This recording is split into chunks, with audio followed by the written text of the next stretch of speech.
Bonjour à tous, on se retrouve aujourd'hui pour une petite review de la saison 2 de Winx Club, avec aujourd'hui l'épisode 8, qui est un épisode qui enfin se concentre sur le scénario de l'histoire.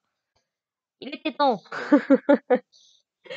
Donc dans cet épisode-là, les filles vont être invitées à la Tour Nuage pour la rénovation de l'endroit, puisque autant au tout début de la saison, on a vu que Alphea avait été à peu près remise en forme, mais jusqu'ici la Fontaine Rouge, ouais, non, c'était pas encore tout à fait ça. Là où la tour nuage avait été la plus épargnée, donc il n'y avait pas vraiment besoin de plus.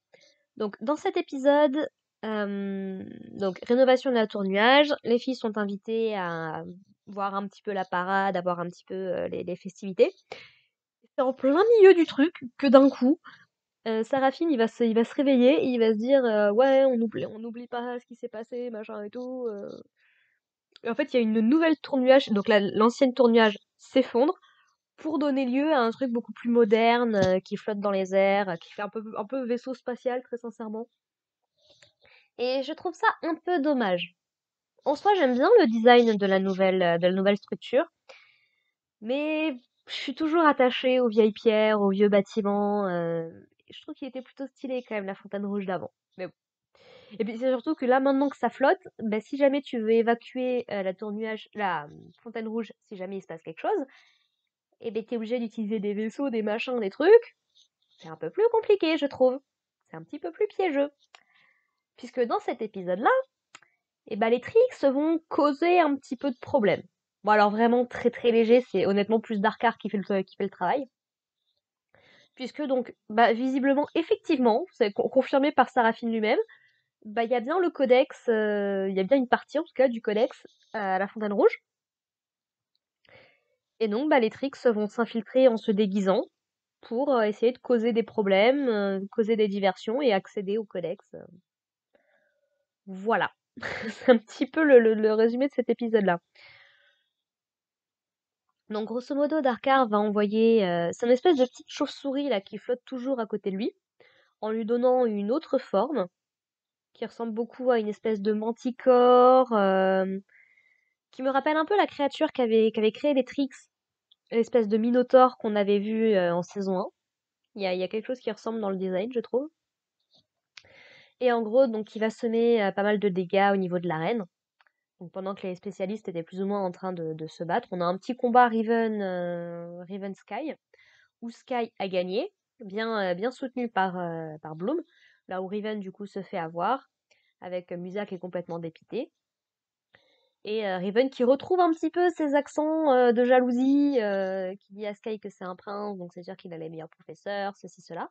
Mais mine de rien, Sky qui acknowledge, qui admet que Riven a quand même pas mal de capacités, parce que si Sky ne s'était pas entraîné aussi dur que ce qu'il a fait, il aurait jamais pu battre Riven. Donc, voilà. Et puis un peu plus tard, on voit qu'ils ont une espèce de... Ouais, ils ont une relation d'amitié avec des petites piques par-ci par-là. Ça a l'air d'être plutôt tranquille. On espère en tout cas que Riven ne retombera pas dans ses travers. Donc les Trix se sont déguisés, mais Musa va reconnaître Darcy. Alors on sait pas trop le pourquoi du comment, mais elle va la reconnaître. Et donc avec Leila, donc pendant qu'elles étaient en train d'être allées chercher à boire pour le reste des filles, par contre a priori à boire pour le reste des filles vu comment Bloom l'avait expliqué, mais elles ont que des gobelets pour elles, donc bon, allez savoir. Et du coup, elles vont la poursuivre pour essayer de comprendre. Elles vont tomber sur Tekna et sans aucune trace de Darcy. Donc on sait pas. Donc du coup, elles se disent bon, c'était peut-être un sosie. On va aller profiter du moment, mais on reste à la guet si jamais il se passe quelque chose. Et donc du coup, donc les spécialistes et les Wings vont s'allier pour défaire cette créature qui vient les embêter. Pendant que du coup, Saraphine va assez vite comprendre que, enfin, c'est Timmy qui se dit bon, on a trouvé des trucs bizarres. Peut-être que les tricks ça sont dans les parages. Je préviens les profs et eux vont aller s'occuper de protéger le codex. D'ailleurs, ils le disent à voix haute, tout va très bien. Et en fait, bah, ils vont dans une partie de la Fontaine Rouge, qui a une espèce de balance. Et en gros, bah, ils vont se poser là, en attendant potentiellement que les Trix attaquent. Sauf que bon, bah, ça me fait trop rire d'ailleurs parce qu'il y a un moment, ils sont en mode, oui, les tricks passeront pas forcément par là, machin et tout. Et t'as Icy qui est littéralement à 2 pas derrière eux et ils la voient pas. Je me dis, les gars, vous êtes aveugles ou comment ça se passe? Mais voilà, Icy se rendant bien compte qu'ils sont trop nombreux et en plus elles ont été un peu repérées, bon, bah, elles décident de ne pas attaquer maintenant et elles reviendront plus tard. Darkar d'ailleurs leur fait un petit peu la leçon après coup, mais il leur explique que bon, bah, au pire, c'est pas grave, ils vont croire qu'ils ont gagné, ils vont lâcher leur vigilance, on pourra attaquer au moment opportun. Donc, première attaque manquée. Voilà, voilà. Quoi d'autre à dire sur cet épisode-là?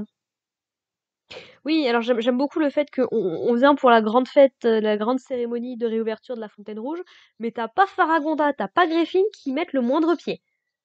Alors qu'à l'époque, quand on avait rencontré Diaspro, elles étaient là toutes les deux. Je sais pas, ça aurait pu être utile, mais enfin. Donc, voilà, ni Faragonda ni Griffin. Par contre, il y a le professeur Avalon qui vient avec eux. On voit bien que Bloom, avec le reste des filles, hein, est plutôt sous son influence parce que du coup, elle a ah ouais, j'aimerais bien. Finalement, les études, c'est peut-être pas si mal, machin et tout. Sky qui lui propose une petite balade à cheval, mais elle dit ah non, faut que je révise mes cours, machin et tout. Donc voilà, il y a de la jalousie de son côté aussi. Intéressant parce que ça prend un peu le contre-pied du coup de la saison 1 avec Diaspro. C'est un concept intéressant, j'aime bien. Et puis le professeur Avalon, il disparaît pendant le reste de l'épisode, puisque donc il dit qu'il peut pas les accompagner parce qu'il a rendez-vous avec Oda Torta, et puis il va rencontrer un petit peu les différents professeurs de la Fontaine Rouge. Et à la fin de l'épisode, il explique qu'il pouvait pas être là parce qu'il a été évacué en même temps que les autres professeurs. Je me dis, hé, vous êtes des professeurs de magie, vous voulez pas, je sais pas, combattre la menace qui se pointe devant vous au lieu de laisser vos étudiants faire tout le travail? Enfin. Voilà, voilà. Et puis sinon, on revoit vite fait Myrtha, mais alors elle parle pas. Les Wings lui font même pas un petit coucou ni quoi que ce soit. Rien. Et on revoit Lucie également. Mais pareil, c'est juste, oh, les sorcières sont là. Oh là là, j'espère qu'elles vont pas nous causer des problèmes, ceci, cela. Eh, vous étiez des alliés. Jusqu'ici, les sorcières, elles ont rien fait hein, depuis le début de la saison. On se calme. Mais bon, voilà. C'est un épisode qui, franchement, était plutôt bien, riche en action et tout. Mais sur des petits trucs de scénario où je me dis, les gens, sérieux.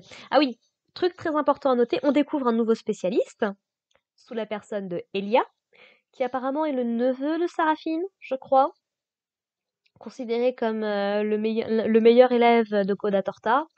Mais en gros que bon bah l'entraînement des spécialistes n'est pas exactement son truc et lui il serait plutôt à abandonner, très certainement pour dessiner puisqu'on voit il est très porté là-dessus. Et on sous-entend très légèrement, c'est à peine si on le remarque quoi. Mais il va être le love interest de Flora dans la suite de la série, très probablement parce il a des des réactions, des comportements qui posent la question, encore une fois, puisque donc il dessine et Flora est la seule à remarquer qu'il y a apparemment une fougère en filigrane dans son papier, pendant que Tekla et Digit essayent de lui faire comprendre que les tablettes graphiques c'est vachement mieux.